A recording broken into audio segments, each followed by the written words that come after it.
Nalhati college মোড়ে ৩ বছর ধরে অকেজো টিউবওয়েল, পিপাসায় কষ্ট পথচারীদের, প্রশাসনের নজরদারি অভাবেই ক্ষুব্ধ স্থানীয়রা।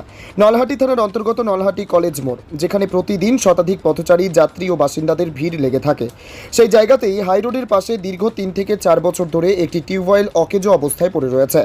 অথচ প্রশাসন কিংবা কোনো রাজনৈতিক নেতার নজরদারিতে আসেনি এই সমস্যাটি। স্থানীয় দোকানদার ও বাসিন্দারা ক্ষোভ প্রকাশ করে বলেন, বছরের পর বছর এই কল অকেজো অবস্থায় রয়েছে, অথচ কেউ খোঁজ নেননি। যদি এই কলটি সচল করা হয় তাহলে পথচলতি মানুষজন ও বাসস্ট্যান্ডে অপেক্ষারত যাত্রীরা উপকৃত হতেন। কলেজ মোড় বাসস্ট্যান্ডে অপেক্ষা করা বহু মানুষ জলের তীব্র অভাবে পড়েন। অনেকে বাধ্য হয়ে পাশের দোকান থেকে 10 টাকা দিয়ে জল কিনছেন, যা সাধারণ মানুষের পক্ষে প্রতিদিন সম্ভব নয়। 2 নম্বর ওয়ার্ডের একাধিক বাসিন্দা ও দোকানদার জানান, আমরা বহুবার বিষয়টি বিভিন্ন জায়গায় জানিয়েছি, কিন্তু কোনো প্রতিকার মেলেনি।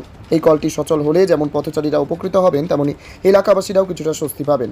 প্রশাসনের প্রতি স্থানীয়দের আবেদন, অবিলম্বে টিউবওয়েলটি সংস্কার করে সচল করা হোক, যাতে সাধারণ মানুষ জলসংকট থেকে কিছুটা মুক্তি পেতে পারেন।